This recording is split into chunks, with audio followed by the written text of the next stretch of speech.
Now that E3 has come and gone for another year, it's time to take a look at what the big three brought to the show. Because Microsoft, Sony and Nintendo all have their next-gen consoles in the ring, major focus was on games.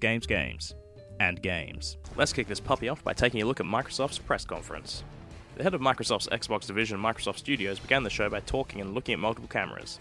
Left, right. Once he was content with what he had to say, it was time for Call of Duty.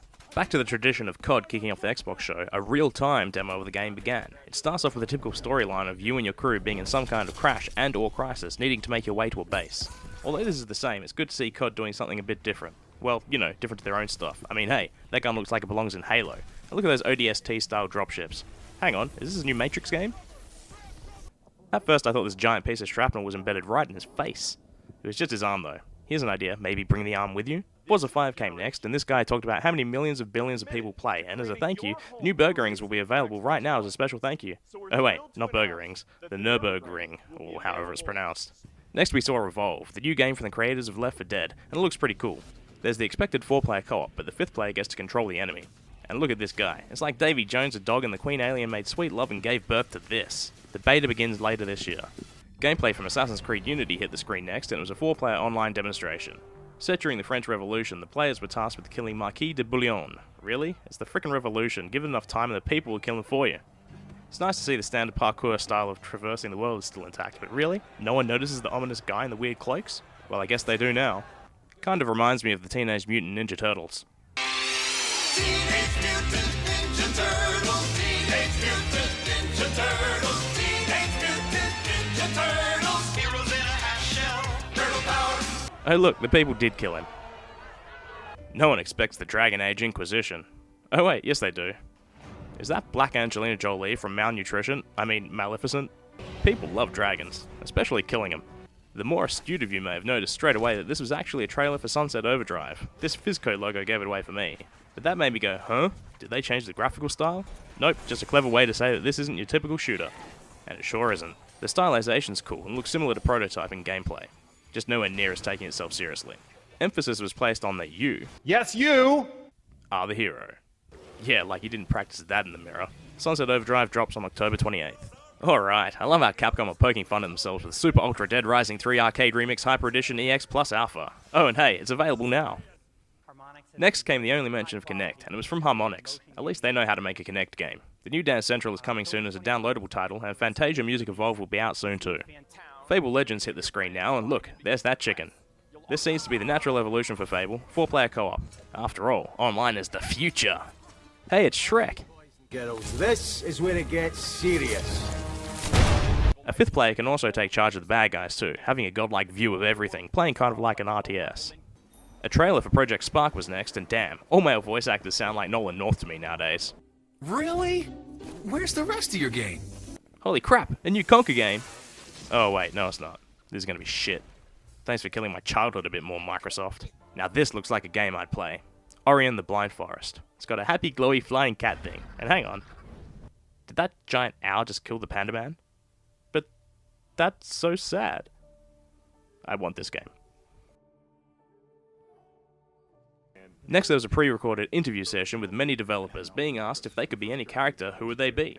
I'm sure Microsoft told them to make sure it's one of their own, or at least something not from Nintendo or Sony. We finally got a look at Halo Guardians now, and the voiceover guy thinks it's James Earl Jones. To find him, you have to forget the stories. Forget the legends. And this guy looks like he belongs in Dead Space. At the end of Halo 4, Master Chief was mourning the loss of his closest companion. God, spoilers! This was bound to happen. Halo the Master Chief collection is coming. Containing Halo 1 through 4 all on one disc. Everything is unlocked from the get-go. This means you can make custom campaign playlists. Halo 2 is getting the full anniversary retreatment too, and multiplayer is remaining untouched in every other way. The Halo 5 beta will also be included. Indie Game Montage!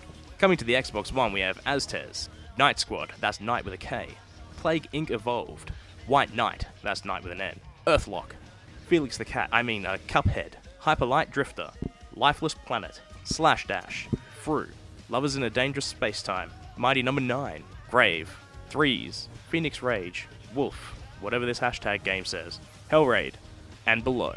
Oh heck yes, it took me a bit to realise what this was. It's the continuation of Lara Croft's origin story from Tomb Raider. This is Rise of the Tomb Raider. I'm glad the big-titted Croft of the past is done for and a more mature take on the series is here to stay. The Witcher 3 looks good. Big open worlds, hunting griffins, killing guys, killing griffins, scaring the townschildren with severed griffin heads. It's got it all. This is Ken Lobb. My heart started to beat faster right about now. He's here to talk about the return of a beloved game franchise. I mean, this is Ken Lobb, the guy the club was named after from GoldenEye 007. And oh my god, it's gonna be a new Banjo-Kazooie. Wait, what the fuck is this? Phantom fucking Dust? I've never heard of this damn game. Next was gameplay from The Division being played live in front of the crowd. At least that's what they wanted you to think. Hey, Tom Clancy's dead, let's turn this into a Christmas game. Out there flying around, and it's true. Another new game was announced next, and it's called Scalebound. Look at this guy. He's with it. He's hip. The last game shown was the rebirth of Crackdown, and it looks pretty good. Hopefully the actual game will be close to what this pre-rendered CGI trailer shows off. And that was Microsoft. Sony was up next, and they started their conference with a fancy light show, just like they did last year. Then they went straight into the games. Look, it's Uncharted in space! Oh wait, no it's not, it's Destiny. This trailer revealed some story details, and it's finally starting to get my attention. Especially this Wheatley from Portal 2 style floaty cube. Dr. House hit the stage next and gave a speech about Sony being the place to play. For real, homie, he basically just described gaming in general and claimed it as PlayStation's. Anyway, he continued on and revealed a special edition white PS4 bundle with Destiny, coming out on December 9th. Next we got to see some of the Order 1886. This gameplay trailer has a bit of the Last of Us feel to it. We're yet to get a good look at the enemies in game until now. Oh hey, skeleton enemy! Oh wait, no it's not. Hey Sideburns, wouldn't you look in the direction of the nomming sound first? Hey look, it's Fuzzy Hulk! I'm actually a little surprised that these enemies are rather sentient and not just mindless beasts. It's good for a change. A new game was shown next. It's called Entwined, and it's a stylistic game with a different control scheme. Pretty much you control two characters at the same time, each with a different analog stick. Anyone who's played the Animal Crossing minigame in Nintendo Land knows that this can be a challenge, and guess what? It's available now!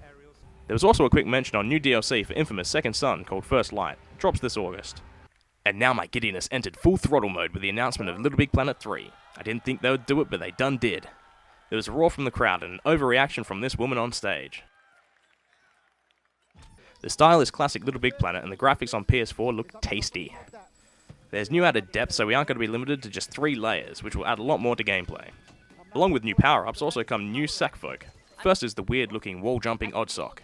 There's also the stronger character Toggle, who can also become small and get to places where others can't. And Swoop, the flying bird with a carrying ability. It was shown how each character can traverse the world and get through different stages in different ways, and that cooperation is going to be key if you want to succeed. There's a whole host of new gameplay elements shown off in the trailer, and it was announced that all of the user-made stages from Little Big Planet 1 and 2 will be playable and come with the expected visual upgrade. Little Big Planet 3 is hitting stores this November.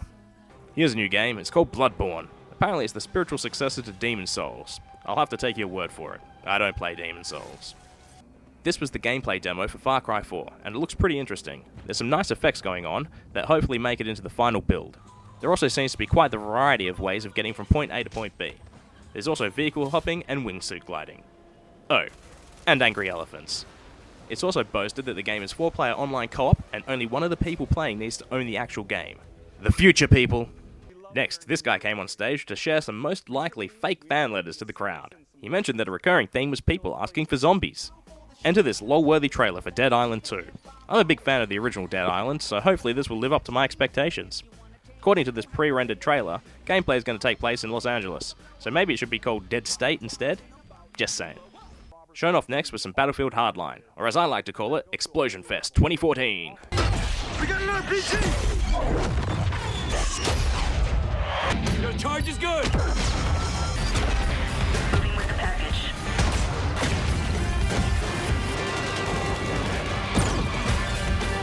We also heard a random Hulk smash and saw a cat get killed. And better than on any other platform.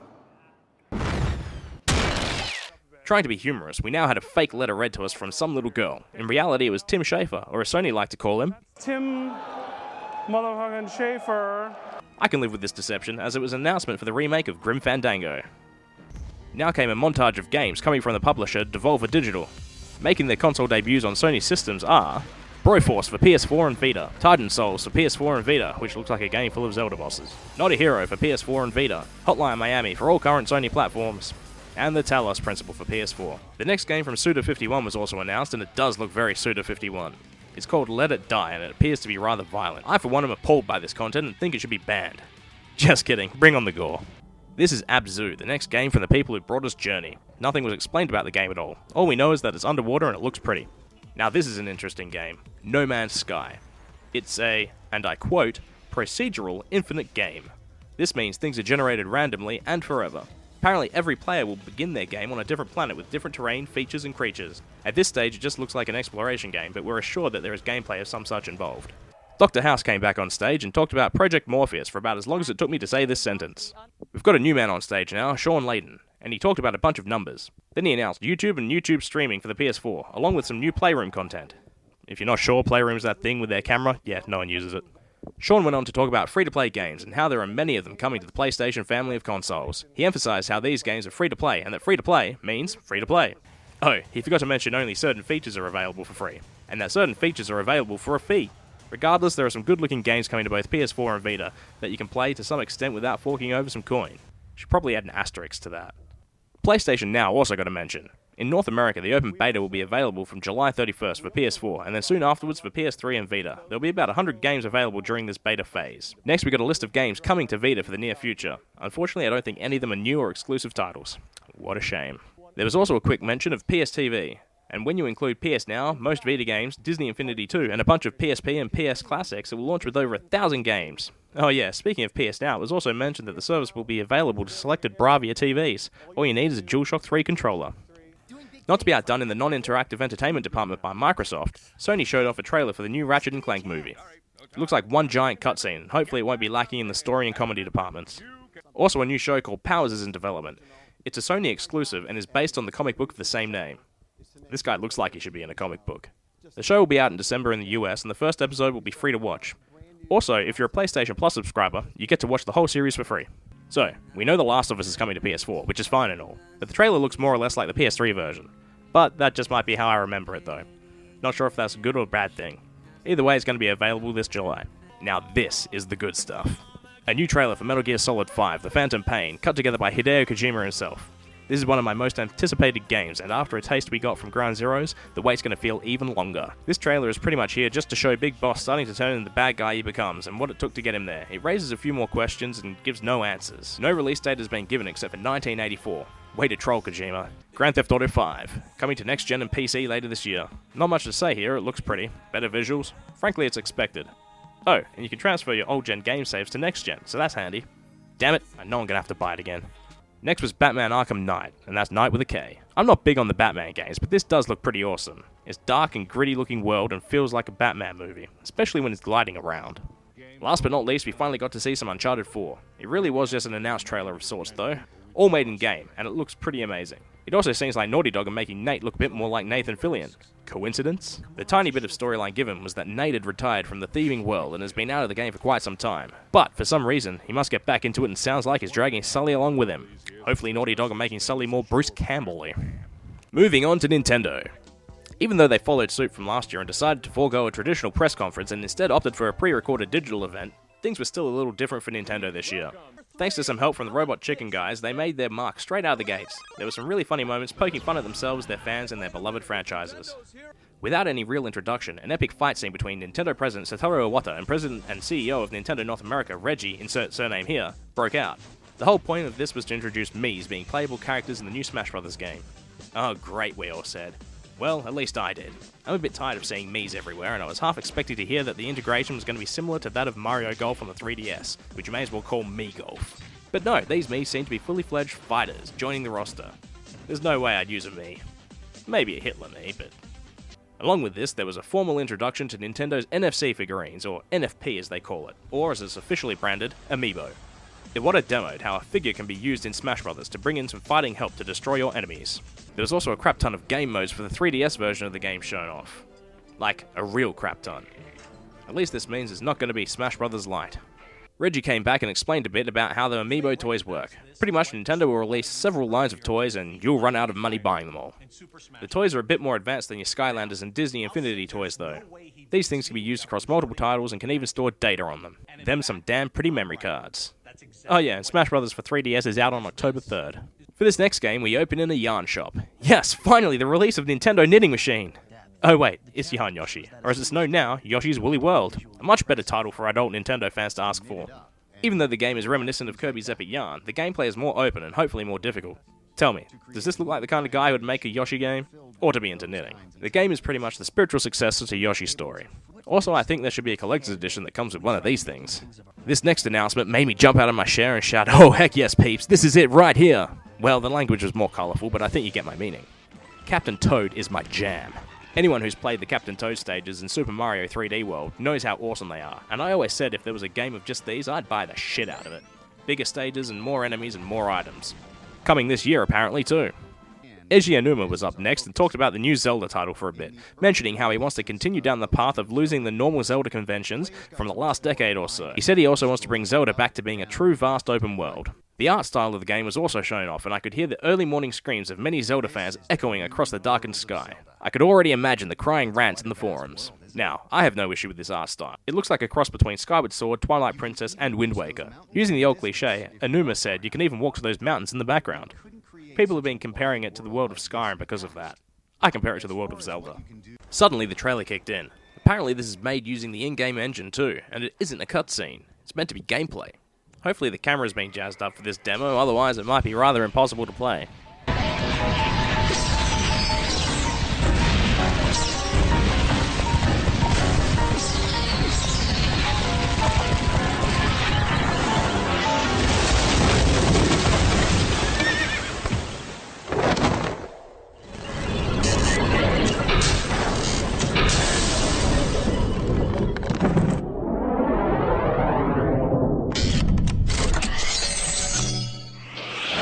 The next trailer was for Asian Child Simulator 2015. Oh wait, it's Pokemon. Same thing, this was expected and showed off some gameplay and how these remakes, whose names I forget, will look.